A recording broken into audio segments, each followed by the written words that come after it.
et au-delà participer au développement de nos pays en Afrique là-bas par notre participation à travers la diaspora qui vit ici en Belgique, mais aussi également apporter des réponses au sein de la communauté qui vit ici en Belgique et surtout essayer de créer une union parce qu'on est trop divisé, alors il y a trop d'énergie qui est éparpillée. Voilà un peu mes propositions pour vous ici à Charleroi. Merci beaucoup. Monsieur Tom, merci beaucoup pour votre intervention succincte et claire. Je donne la parole à Monsieur Janvier Bisséné du parti Écolo. Du parti Écolo. C'est vrai que j'ai entendu mes prédécesseurs, je crois entendre des présidents d'associations. Je me suis inscrit en politique. En association, j'ai donné ma part. Je crois que les gens qui le font actuellement le font très bien, la preuve on est là. Et après quelques années, je pense que comme citoyen Carolo, je me remets comme citoyen Carolo parce qu'on se présente à la commune. On ne se présente pas comme membre d'une association pour la diversité. Il faut vraiment faire la distinction. On est de la diversité, oui, certainement, mais on rentre en politique pour entrer à la commune. Il ne faut pas se faire des faux fuyants. Personne n'ira à la commune un jour, si quelqu'un dit aider à aller au conseil communal, personne n'ira leur dire écoutez, non. Une injustice, c'est une injustice. Qu'elle soit dirigée envers les handicapés, les Albanais, c'est une économie. Tout le monde qui est visé par une discrimination, c'est une discrimination.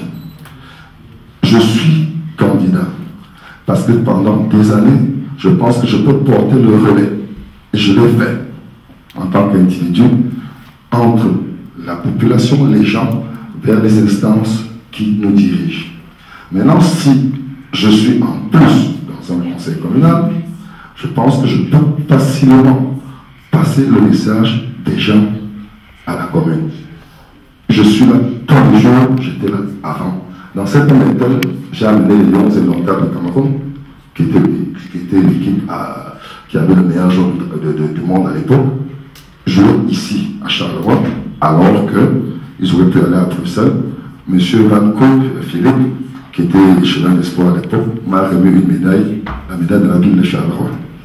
Parce que j'ai déplacé une des meilleures équipes du monde pour Charleroi. J'aime cette ville et je pense que je peux être le relais envers les gens, par rapport aux gens, et je l'ai souvent fait. Et le conseil communal, c'est porter les idées. Mon parti le fait déjà assez bien. Je pense que je peux être le relais pour ce parti, pour les gens et pour mon parti. Je vous remercie d'être là. Merci beaucoup, M. Janvier. Madame Roubanguinza, vous êtes également du CDH et c'est peut-être l'occasion pour moi également d'indiquer que c'est vrai que dans les candidats de la diversité qui sont là aujourd'hui avec nous, le CDH est relativement surreprésenté, mais c'est indépendant de notre volonté. Nous avons invité les candidats à la diversité de tous les partis et ceux qui sont ici, ce sont ceux qui ont répondu favorablement à notre invitation.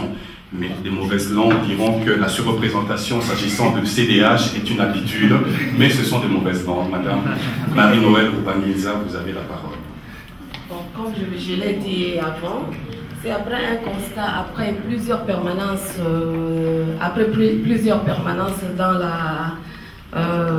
par rapport à mon emploi, je dû constater que beaucoup de jeunes de moins de 25 ans n'ont pas un niveau élevé d'éducation.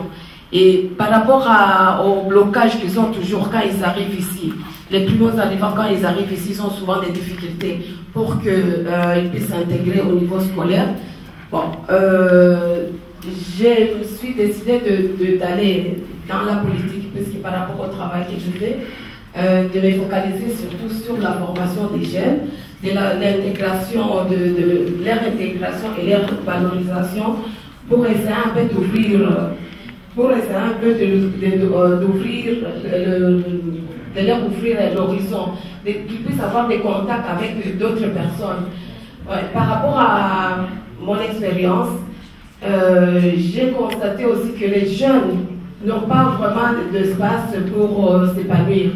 Ce qui fait que je me suis dit que pourquoi pas ne pas être dans le conseil et essayer un peu de créer des espaces d'épanouissement et de créativité pour les jeunes, là où ils vont se retrouver dans la convivialité et ils vont essayer un peu de faire des échanges entre eux pour qu'ils puissent se retrouver et ça puisse être une ouverture pour eux au niveau professionnel.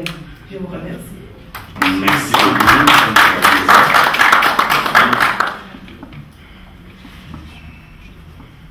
Alors, la deuxième question, le deuxième volet des questions posées par Madame So concernait la discrimination dans l'enseignement.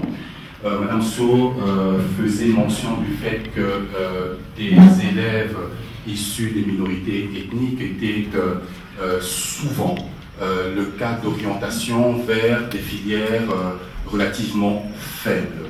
La question s'adressait à monsieur, d'abord dans un premier temps à Madame Kaouchi, qui, étant absente, est remplacée par monsieur Kilich. Qu'est-ce que vous en pensez?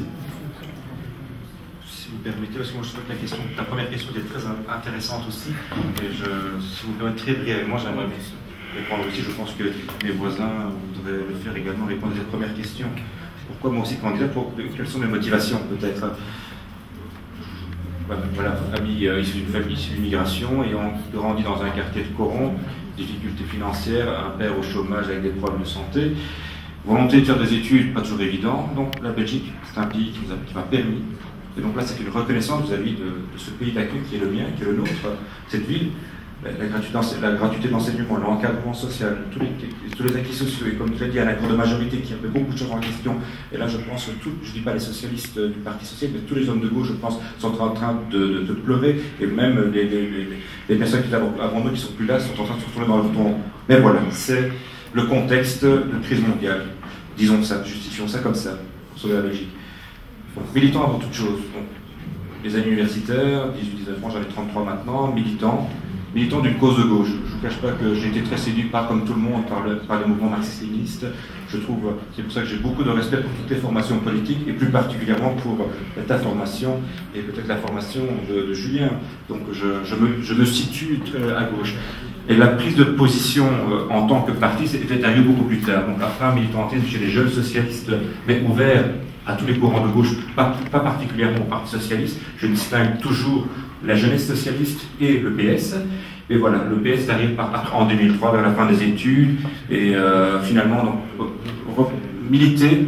Et donc, par rapport à nos candidats, je tiens juste à souligner aussi que pour nous, il est très important, bien entendu, il faut s'ouvrir à la diversité, il faut s'ouvrir à toute forme de discrimination pour essayer d'avoir une représentativité. Moi, je ne pense pas qu'il faut nécessairement avoir des gens dans des postes, mais surtout avoir des conseils consultatifs, des modes de fonctionnement où on prend en considération notamment un handicap, on appelle le handicap mainstreaming. Je pense que le gender mainstreaming, c'est le mode de fonctionnement d'automatisme qu'il faut intégrer. Ça, c'est des vraies garanties pour éviter tout dérapage. Mais il faut, nous, avant toute chose, ce qui est important, c'est qu'une personne soit tout d'abord militante. On ne peut pas s'ouvrir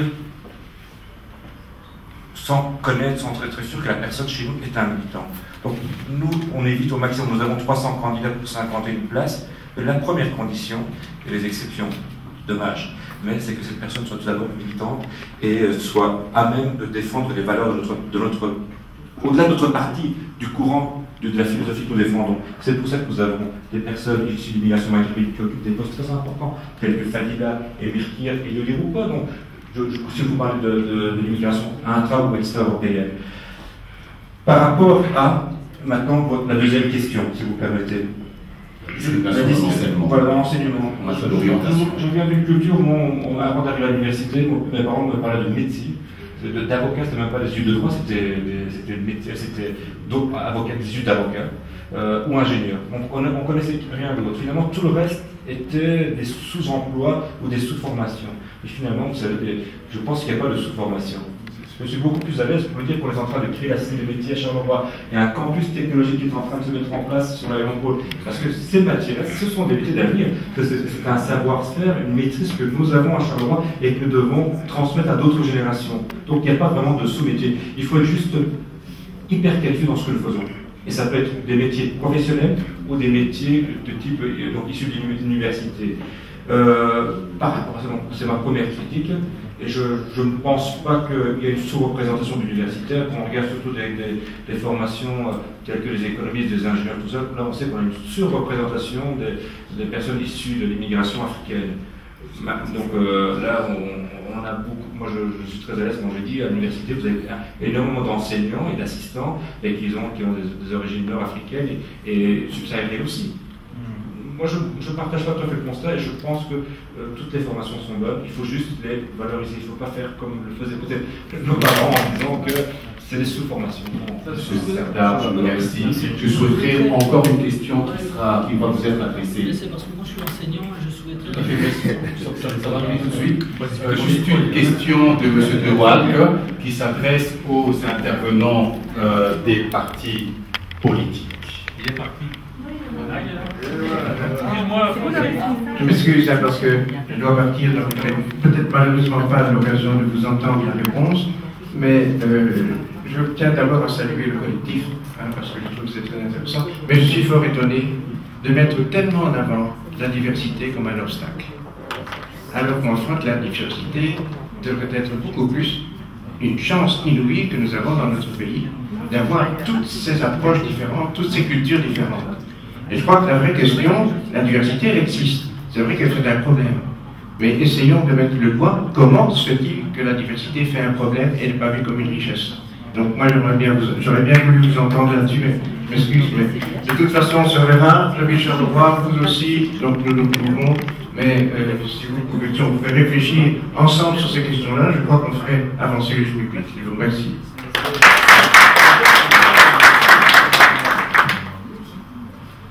Bonjour, voilà, je vais quand même me présenter 2 petites minutes parce que en fait j'ai demandé si je pouvais m'asseoir à la table, apparemment non, et je peux comprendre pourquoi, parce qu'on n'était pas, enfin j'étais pas au courant de ce qui allait se passer aujourd'hui exactement. Je suis venue avec mon président, donc monsieur Louis Mangango du BTB. Alors je suis enseignante, je suis algérienne. Mon papa est arrivé en Belgique dans les années, je pense, 50 pour travailler dans les mines. Les papas de mes enfants est congolais. Voilà, j'ai repris des études enseignantes, j'avais plus ou moins 30 ans. Donc avant ça, j'ai fait plein de petits boulots parce qu'à part mes études secondaires, j'avais rien fait d'autre. Voilà, j'ai voyagé un peu dans le monde avant de revenir en Belgique parce que j'ai voulu revenir en Belgique, j'ai voulu revenir à Charleroi. Je ne vois pas où je peux aller d'autre qu'à Charleroi. Et je suis enseignante, donc je vois ce qui se passe tous les jours dans les écoles. Quand on parle de campus universitaire qu'on veut créer à Charleroi, je vais quand même m'asseoir. Parce que je stresse un petit peu, alors. Voilà, parce que je pense que j'ai ma place ici. Le BTB a aussi sa place ici. La parité s'impose. Hein. Oui, donc je vous ai raconté un peu mon histoire aussi. Voilà, ça fait 6 ans que j'enseigne. Qu'est-ce que je disais? Oui, voilà. Donc j'ai entendu parler des fameux campus universitaires qu'on veut créer à Charleroi. Encore une fois, je travaille dans le secondaire inférieur, donc des enfants de, entre 12 et 14 ans. Et tous les jours, je me demande ce que je vais faire pour les aider. Je me demande quand est-ce qu'on va se décider enfin à les aider. Pourquoi voulez-vous créer un campus universitaire à Charleroi alors qu'il n'y a rien qui est mis en place pour aider ces enfants-là?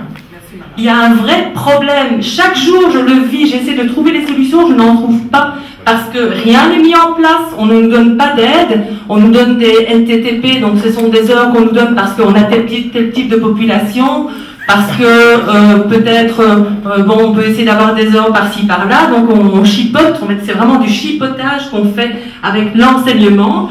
D'ailleurs, le 5 octobre, on a invité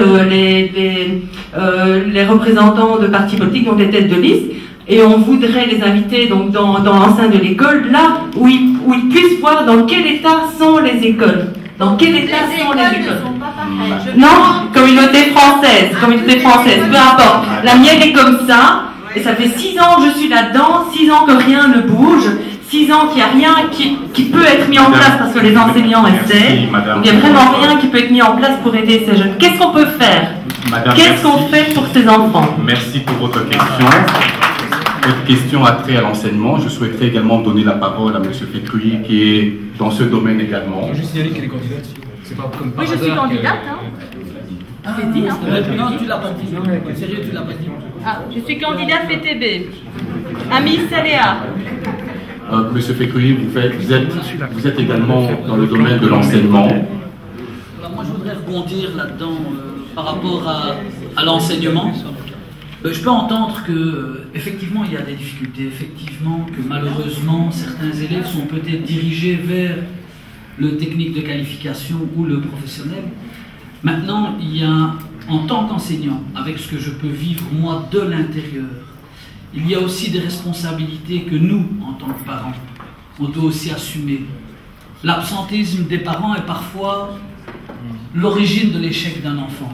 Pourquoi? Parce que le parent ne s'investit plus. Je crois que le politique, il doit aussi, et il le travaille en tout cas dans l'établissement où moi je travaille à Saint-André, à Charleroi, il y a un travail qui est fait dès les primaires à l'Institut Saint-André à Charleroi, où on permet aux parents primo-arrivants qui ne maîtrisent pas la langue française de venir 3 matinées apprendre la langue française pour pouvoir communiquer avec le professeur, pour pouvoir aider leurs enfants dans leurs études. Je crois qu'il y a des écoles qui ont pris vraiment la balle au bond et qui cherchent à apporter un plus et une amélioration. Maintenant, le technique, ce n'est pas un handicap. Moi, je suis issu de l'enseignement technique.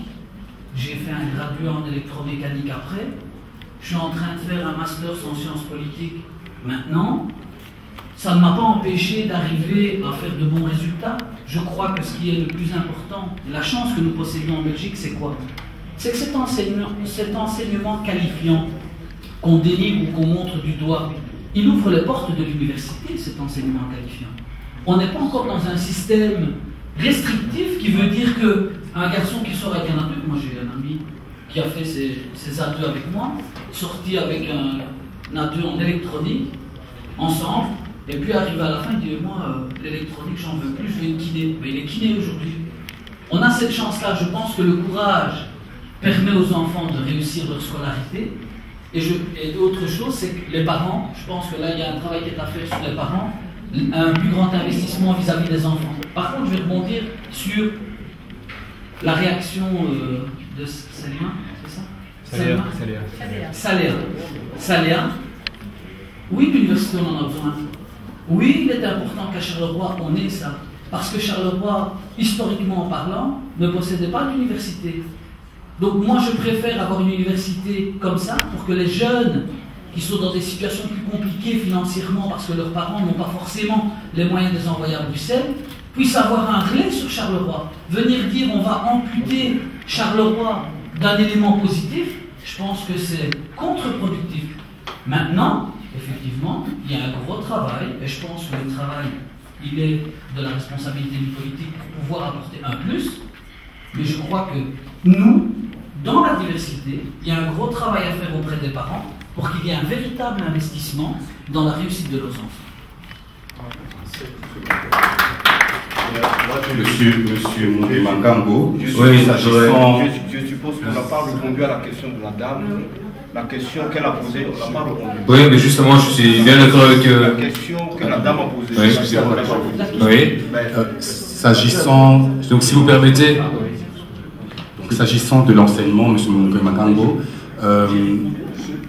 n'est-ce pas, l'enseignement, n'est-ce pas le lieu du premier acte de discrimination qu'on connaît dans notre société? Qu'est-ce que vous en pensez? Oui, tout à fait. Et donc, justement, moi j'ai aussi un peu l'impression qu'on contourne la question de Madame. Madame pose la question de savoir pourquoi les enfants primo-arrivants sont orientés, évidemment, contre leur gré vers le technique et le professionnel. La réponse à cette question ne peut être le technique et le professionnel, c'est quand même pas mal. C'est pas ça la réponse. Donc évidemment, il y a un problème de discrimination dans le milieu scolaire, ça c'est tout à fait clair. Et donc, et là-dessus, il faut quand même se poser la question des mesures qu'on peut prendre pour empêcher cette discrimination. Donc, moi personnellement, j'ai vécu ça dans ma famille. Donc, j'ai un grand frère qui a fait des études professionnelles de cuisine. Ok. Donc, je suis très content d'avoir un grand frère cuisinier. Hein, on mange mieux, hein, c'est sûr. Donc, c'est toujours sympa. Mais est-ce que c'est ça que lui aurait voulu faire plus tard? Pas du tout. Pas du tout. Donc maintenant, il a 40 ans, il est bloqué dans ses perspectives professionnelles par rapport à ce qu'il aurait voulu faire, Parce qu'à un moment donné, ça s'est passé très tôt dans sa carrière d'écolier, à un moment donné, il était confronté à un personnel enseignant qui ne pouvait pas tenir compte de ce qui était spécifique chez lui sur le plan culturel, sur le plan social, sur le plan de son environnement familial.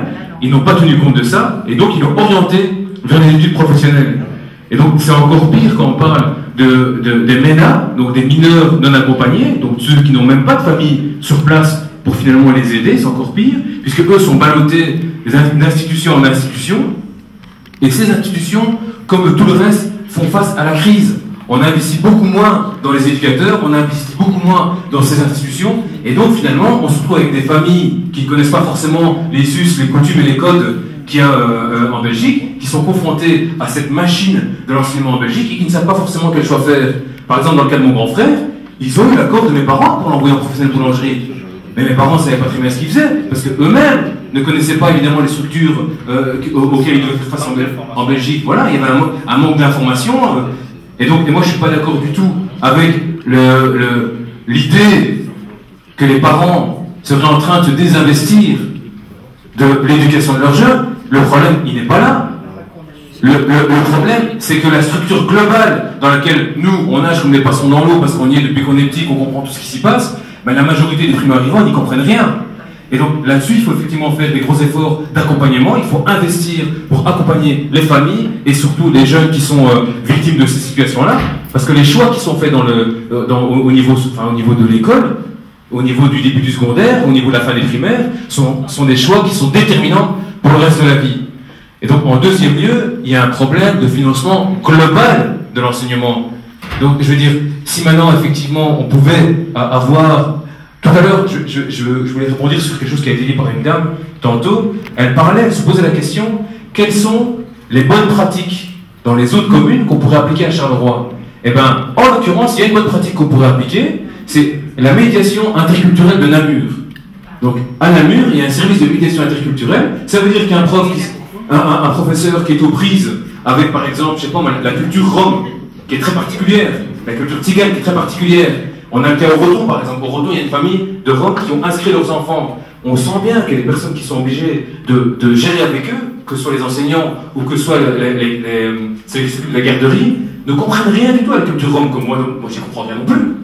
Et donc là, ce serait effectivement intéressant de pouvoir faire appel à un service de médiation interculturelle pour gérer ce type de tension. Parce que moi, je ne suis pas trop d'accord avec M. Kilic qui dit on n'a rien à apprendre des autres. Non, c'est pas vrai. Les bonnes pratiques qui se passent dans les autres communes, elles sont très importantes. Et je veux d'ailleurs montrer positivement du doigt le rapport sur lequel je reviens que Maxime nous a envoyé hier ou avant-hier. Dans ce rapport, par exemple, il y a 18 propositions. À la fin de cette... Enfin, je te vole peut-être ce que tu allais dire. Donc, il y a 18 propositions. À la fin de ces 18 propositions, ce qui est intéressant, c'est qu'à chaque fois, les communes qui l'ont appliqué. Donc, par exemple, on a parlé tantôt de l'accueil des étrangers. Eh ben, dans une ville qui s'appelle As, eh ben, ils ont travaillé sur l'accueil des étrangers. Donc, on pourrait très bien apprendre ce qu'ils ont fait bien là-bas. Le problème, c'est qu'au bas de ces 18 propositions, pour aucune proposition, il y a Charleroi. Pour aucune. Donc, pour aucune proposition, il y a Charleroi comme étant l'exemple d'une bonne pratique au niveau de l'accueil des étrangers et de la gestion de la population des primo-arrivants à l'étranger en Belgique. Et donc là, on a un sérieux problème. On peut tourner autour du problème, on peut faire comme s'il n'existait pas, mais on a un problème qu'on doit absolument résoudre. Monsieur Germain, merci beaucoup. Sur le sujet de l'enseignement, Madame Kabimbi, le constat, êtes-vous d'abord d'accord avec le constat qui est posé s'agissant d'une éventuelle discrimination en termes d'orientation des élèves issus des minorités ethniques, et qu'en pense le MR sur ce sujet de manière pratique? Effectivement, le fait qu'on soulève le problème de l'enseignement, de la diversité d'ailleurs, souligne bien qu'il y a un problème, sinon on n'en parlerait pas. C'est une chose. La deuxième chose, c'est que lorsqu'on soulève un problème, c'est qu'il y a un constat, c'est pas d'échec, mais en tout cas un constat de certaines lacunes dans la gestion, notamment ici de l'enseignement. En tant que parent, effectivement, comme parent, voilà, d'un ado qui est dans un Athénée d'ailleurs, ici à Charleroi, et en tant que personne au contact d'autres personnes qui viennent me parler de leurs problèmes, même juste par amitié, hein, pas forcément politiquement, ce problème existe. Et je ne veux pas non plus enfoncer de portes ouvertes, puisqu'ici, notamment Germain, ce qu'il a dit, j'adhère tout à fait à ce qu'il a dit, d'autres intervenants, mais j'insiste sur la question de l'encadrement, l'information des parents et la communication parents-enfants. Bon, cela existe, bien sûr, il y a des parents qui vont voir les enseignants, il y a des réunions des parents qui sont prévues, des réunions des parents où certains parents ne vont pas, aussi parce qu'il y a un problème de langue, etc. Mais il faut revoir le système, donner encore plus de moyens aux écoles, c'est vrai, on l'a déjà dit, on le dit souvent, mais maintenant il faut se donner les moyens de le faire. Tout ce que j'ai à dire, je ne suis pas spécialiste de l'enseignement, tout ce que je dis c'est pas par rapport à un vécu direct ou indirect, mais j'entends qu'il faut quand même réfléchir là-dessus et qu'on arrête de dire que tout va bien et qu'on a déjà fait suffisamment. Non, il y a toujours du travail à faire. Madame Kabidi, merci. Monsieur Kélich, vous avez été interpellé, à vous la parole. Je suis moi-même toujours enseignant, donc j'enseigne le vendredi soir et le samedi matin. Donc à l'université du travail, je donne un cours de droit administratif. Germain, je pense qu'on peut saisir une assemblée. Il ne faut pas raconter n'importe quoi, avec tout le respect que je te donne, parce que je t'apprécie beaucoup. Quand tu parles du service de médiation interculturelle, c'est pas ça, il n'y a pas de service de médiation interculturelle, il y en a dans chaque ville. Ce que tu cites, c'est le centre de médiation des gens du voyage. Il ne faut pas confondre les notions, c'est deux trucs totalement différents. Cette structure est valable pour toute la région wallonne. Effectivement, qu'elle doit agir sur Namur et sur Charleroi aussi. C'est un centre subventionné pour toute la région. Et dire que c'est un centre de la ville de Namur, désolé, c'est encore une non-maîtrise des dossiers. Les amis, je vous assure, arrêtons de raconter n'importe quoi. Si on connaît quelque chose, disons-le. Il faut le dire, mais sinon, il ne faut pas essayer de confondre les notions, parce qu'on diffuse une mauvaise information. Ça, c'est très important. Je suis désolé, mais quand ce genre de choses, je ne peux pas tolérer. Donc, ce n'est pas du tout un centre de médiation de la ville de Namur, c'est un centre de médiation des gens du voyage compétent pour toute la région wallonne. Premièrement, c'est ça. Donc, oui, je suis désolé. Ça, je ne peux pas. En même temps, c'est une mauvaise information. C'est juste pas vrai. Non, c'est une mauvaise information. Ça, c'est pas vrai. C'est juste pas vrai. C'est une mauvaise information. Il y a un service de médiation. Dans chaque ville. Dans chaque ville. Dans chaque ville. Je peux vous citer tous les noms qui travaillent. Regardez, moi je connais mes dossiers, je peux vous citer toutes les personnes qui travaillent. Monsieur Franco Glissé, monsieur Niadoux, avec ses 3 collaborateurs. Oui, voilà. Il y a un service de médiation. Je suis désolé, moi je connais mes dossiers. Autre chose. Voilà. Je vous respecte énormément, mais donner l'information, c'est important. Par contre, par rapport à l'enseignement, moi je suis vraiment un militant de la création d'un campus scolaire. Je suis aussi, je ne veux pas rentrer sur le débat du pacte scolaire, j'ai un engagement, je suis un militant du service public, il y a un pacte scolaire, je ne le remets pas en question, il y a un service libre qui existe. Et voilà, pour moi c'est inconcevable d'envoyer mon enfant dans l'enseignement libre, c'est un choix de militant. Donc je parlerai juste pour l'enseignement de la fonction publique. Effectivement, il y a des manquements. Il y a des manquements. Quand on voit les écoles, où on voit les portes, parce que vous n'avez pas de l'enseignement et les bâtiments. Donc moi, je vais essayer de parler des deux. Nous avons eu ici, je pense, si je ne dis pas de bêtises, Julien, c'est 1 million d'euros qui est alloué donc, par le cabinet Nollet, il faut dire ce qui est, pour il y a une distribution prévue pour les écoles pour essayer de... Mais il y a un blocage technique. 3 écoles, non? Non, il y a pratiquement pour toutes les écoles. Donc c'est 1 million d'euros pour 3 écoles. Je pense qu'on crée des écoles à ce moment-là. Voilà. Le seul souci, il y a un problème technique, et je pense que Julien peut nous en dire un peu plus, vu que c'est au niveau du cabinet de M. Nollet. Donc là, je renverrai la balle vers Julien pour qu'il nous explique un peu comment ça va évoluer, parce que c'est un fonds dont nous avons absolument besoin pour que nos écoles publiques offrent un service de qualité. Et donc, ça, c'est une réalité, effectivement, qu'il faut partager. Par rapport à l'accueil des primo-arrivants, il y a une révision du décret qui est en cours. Les parlementaires travaillent énormément. J'ai parlé de modèles, moi je ne parle pas de tout. Il faut s'inspirer des choses. Mais il ne faut pas essayer de transposer sans réfléchir ce qui se fait ailleurs chez nous. Et c'est ça que je parlais du modèle du dispositif d'accueil des primo-arrivants, qu'on veut imposer ce qui se fait en Flandre. On dit voilà, on veut créer un grand centre d'accueil, on veut rendre l'intégration dans ce dispositif obligatoire. Sinon, les gens auront des amendes de 5 000 euros.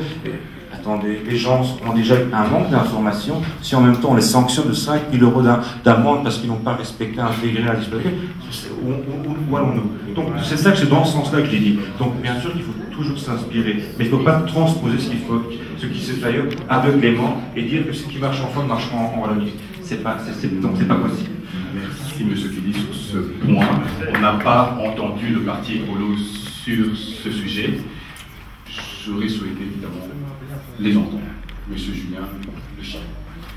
Donc, pour revenir d'abord par rapport à la question de l'enseignement professionnel, je pense qu'au-delà d'un problème lié à la diversité, il y a un problème lié à la précarité.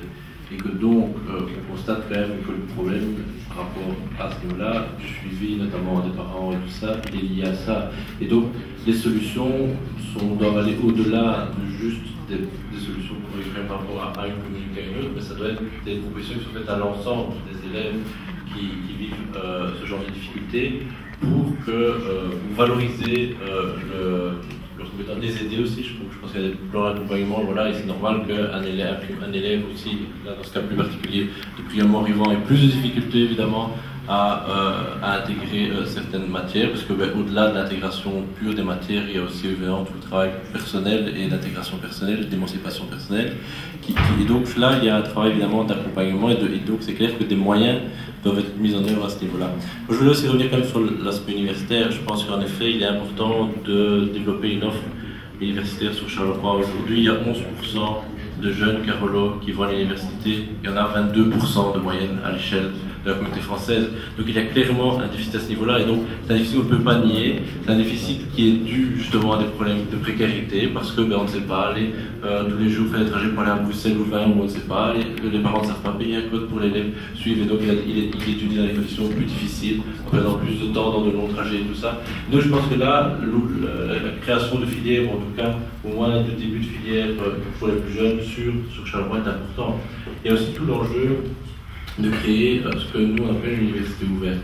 C'est une université de deuxième chance, c'est permettre à des gens qui n'ont pas, dans un premier temps, dans le début de leur parcours scolaire, et quand on est jeune, 18-20 ans, qui n'ont pas pu faire l'université pour des raisons diverses, de nouveau, soit liées pour des raisons familiales, liées à la précarité ou d'autres, de pouvoir à un moment dans leur vie se dire, voilà, je souhaite maintenant développer, en tout cas me former à ce niveau-là, et donc j'en ai la possibilité parce que j'ai une offre sur Charleroi, j'ai une offre qui est en adéquation aussi avec le fait qu'éventuellement on travaille, etc. Et donc là je pense qu'il y a tout un enjeu à développer sur Charleroi. Je pense aussi qu'il faut valoriser le projet de cité de métier qui est dans le pipe pour le moment et qui se développe. Pour offrir aux jeunes aussi des perspectives d'emploi. Il faut que les formations qui soient données dans cette cité des métiers soient en corrélation avec l'emploi disponible. Et là, il y a un enjeu évidemment majeur à développer les filières liées aux métiers d'avenir, notamment liées aux filières du développement durable, des énergies renouvelables, etc. Pour revenir à l'intervention de Serdar, je pense que, entre guillemets, au niveau de la région wallonne, le travail est fait. Je pense que c'est surtout ça a surtout longtemps traîné au niveau de la ville de Charleroi et du cabinet, enfin en tout cas des services de l'échevin Ficheroule. Je pense qu'on a à plusieurs reprises essayé de faire avancer les dossiers. Donc voilà, il semblerait que certains commencent à aboutir. C'était le Doux Paradis pour l'Asbel Téléspi, Solidarité Paradisiaque Internationale. J'ai besoin d'un peu d'amour. J'ai besoin d'un peu d'amour. J'ai besoin d'un peu d'amour. J'ai besoin d'un peu d'amour. J'ai besoin d'un peu d'amour.